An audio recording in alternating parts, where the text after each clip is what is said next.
All right, good evening. As promised, here's the follow-up video, a little much deeper in detail. So to say we're disappointed by this arbitration award is an understatement. I personally am beyond infuriated. And the more times I read it, the more angry I became. It is absolutely clear as a bell that this arbitrator already had a preconceived result in his head and needed to figure out how to get from point A to point Z. And it was pretty complicated because of all the issues and testimony that was presented to him by us and by the city. And he needed to weave a path very carefully to get there. But there's no doubt it was already baked in the cake. And he was going to pretty much piggyback what he had done with Local 2's decision. Getting there was much more difficult. But let's go with some of the hypocritical uh, findings and statements in his decision. He talks about the management rights clause, which apparently, according to him, is now indefinite. It has no bounds. It can mean almost anything as long as it's about officer safety or officer health. So that means now the city can craft policies when it comes to obesity, smoking, drinking, you name it, the flu shot, anything that involves officer health. They now, under management rights, can come up with a policy, and we're stuck with it. I call BS. This was one of the things we feared from day one, which is why the mandate needed to go away. It's why we are not taking this lying down. We already had filed in front of Judge Mitchell's court about 45 minutes ago for a hearing to have this whole decision set aside, and we'll see where it goes from there and keep the TRO in place. But there's many hypocritical results and facts that were highlighted in this award. I'm going to give you a couple. The arbitrator talked about the testimony of the 9 major cities in America and their COVID policies and vaccination policies for their police forces. And it was very well spelled out to him that 5 of the 9 do not have a vaccine policy mandate. Unfortunately, he decided to take the easy way out and go with the minority, the 5 who do. And because 2 of them are New York and LA, and we're number 3 in population, we get lumped in with the minority, even though the majority do not have a policy. Convenient. Just ridiculous. He also decided to totally ignore the fact that when it comes to exemptions, CPD has a different form, a different standard, and a different second follow-up form than any other city department. And I guess the department can just implement this, and we're just stuck with it. There is no uniformity across the board. Tough luck. And the fact that there has been a couple exemptions granted, and I don't know why he highlighted 1.5, because the Freedom of Information request was very clear that it was actually less than 2/3 of, or it was about 2/3 of 1% were granted as of December 15th, compared to the rest of the city workforce, which was at over 26%, clearly showed that we were under attack from the get-go because we decided to fight. And if you need any more examples about exemptions, the conscientious health exemption. He talks about that, and that the General Assembly down in Springfield had put forth amendment language to clarify that. Yes, they did, in response to all the exemption requests by the October 15th deadline by our members in accordance with the city policy. And then 2 weeks later, the city contacts the General Assembly to clear up language to basically eliminate that possibility going forward. The exemptions were in there first.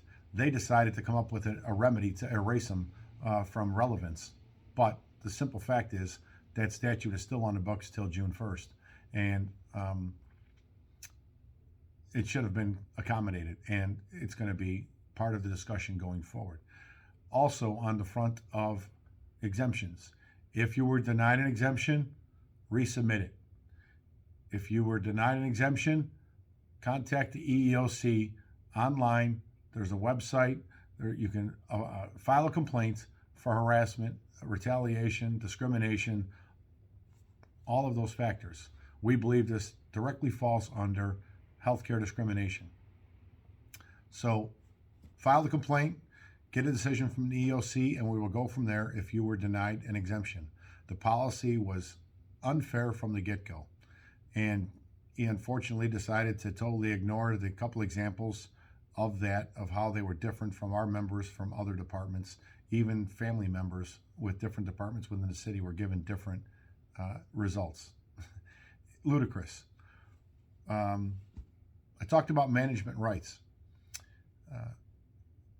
The city's attorney, Cecily Porter, in early negotiations, when the policy first came out and trying to, come up with dates available, it was on a conference call, and I know it because I heard it myself, where she admitted that the city had an obligation to negotiate and bargain the effects and impact of this policy. That never happened. It was take it or leave it. George totally ignored that. And by George, I mean Arbitrator Ramel.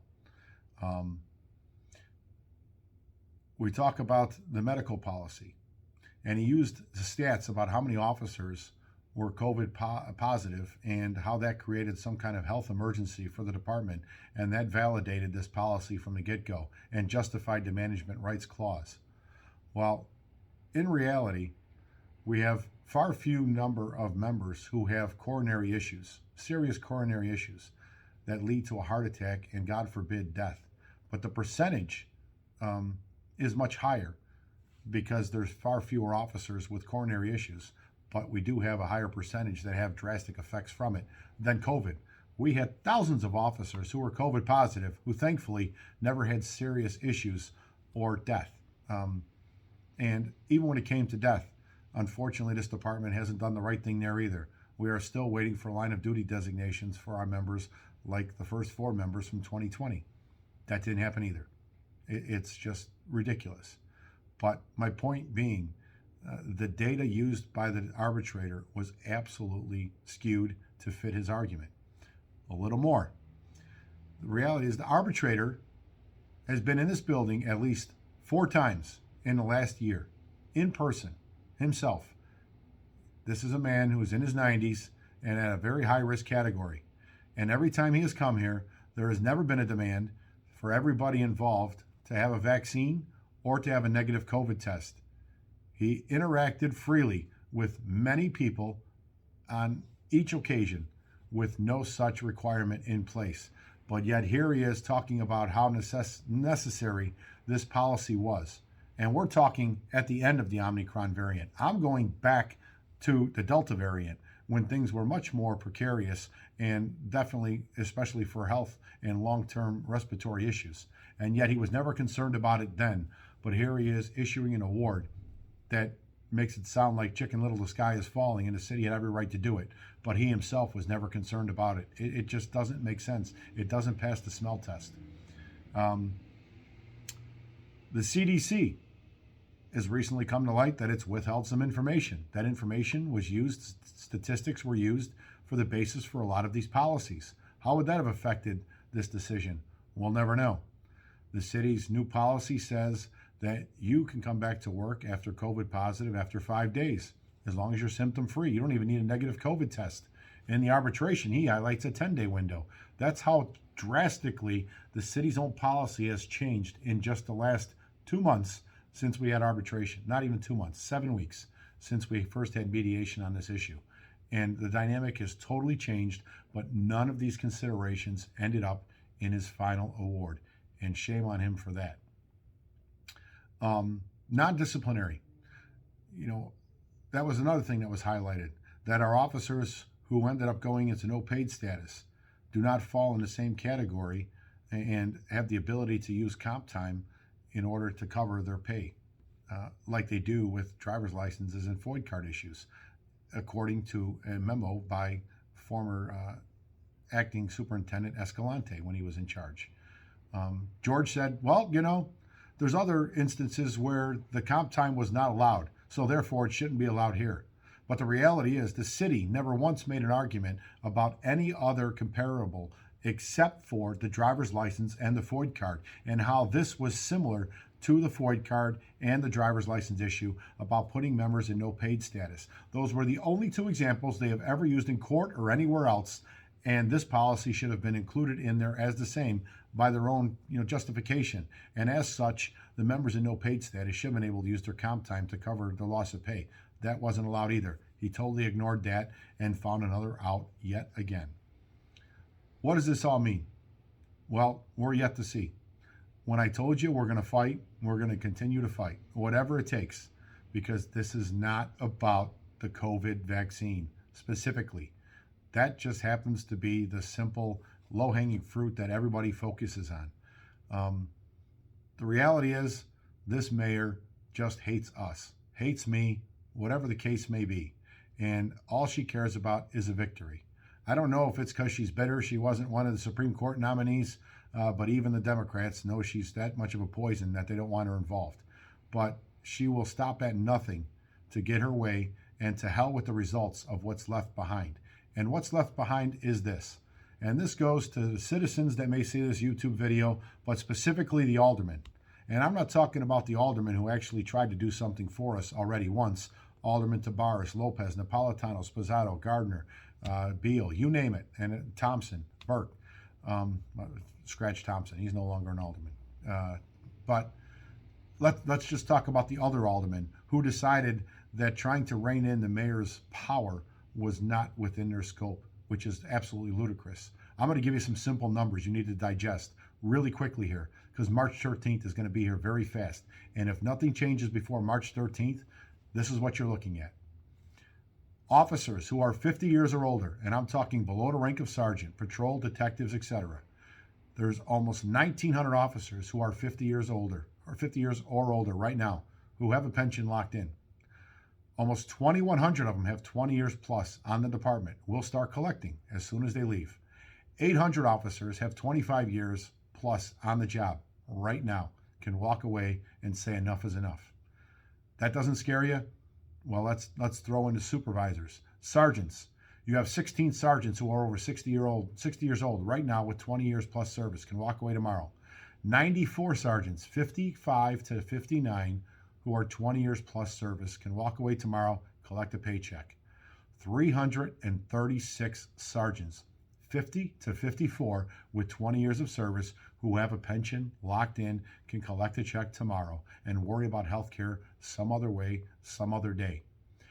You combine all of those numbers together, you are looking at about a quarter or more, 28 to 30% of the department could leave tomorrow or March 13th if they so desire, and just say enough of this nonsense and attack on us as if nothing else matters, as if 2 years of 800 homicides do not matter.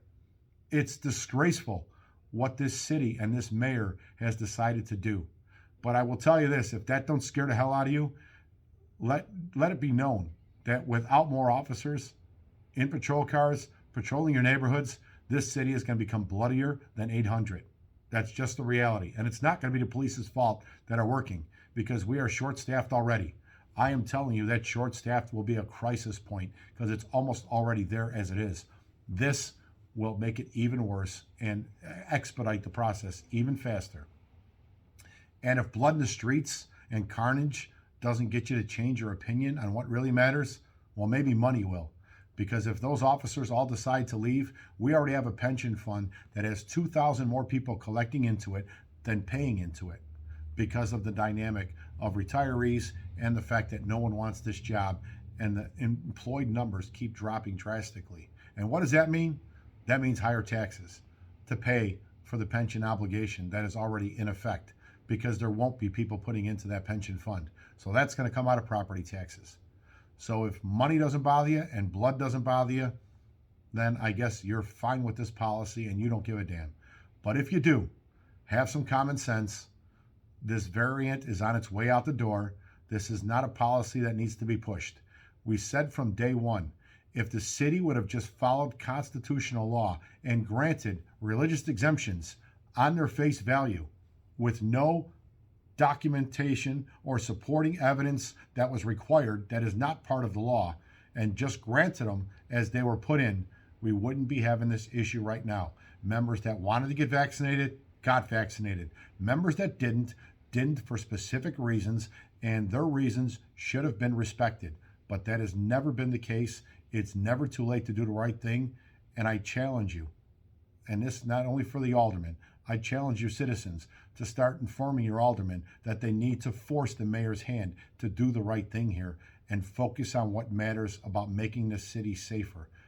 They have no clue what they're doing, but the only way it's going to change is by political pressure. We're not letting up. We certainly like some partners to help us in this endeavor and kind of represent the members of the Chicago Police Department who are out there doing the right thing every day, regardless of the constant attacks against us. This COVID policy is just one. We already know it's not going to be the last because they are hell-bent on destruction of this union and this department. With that being said, stay tuned. We'll see what happens in court.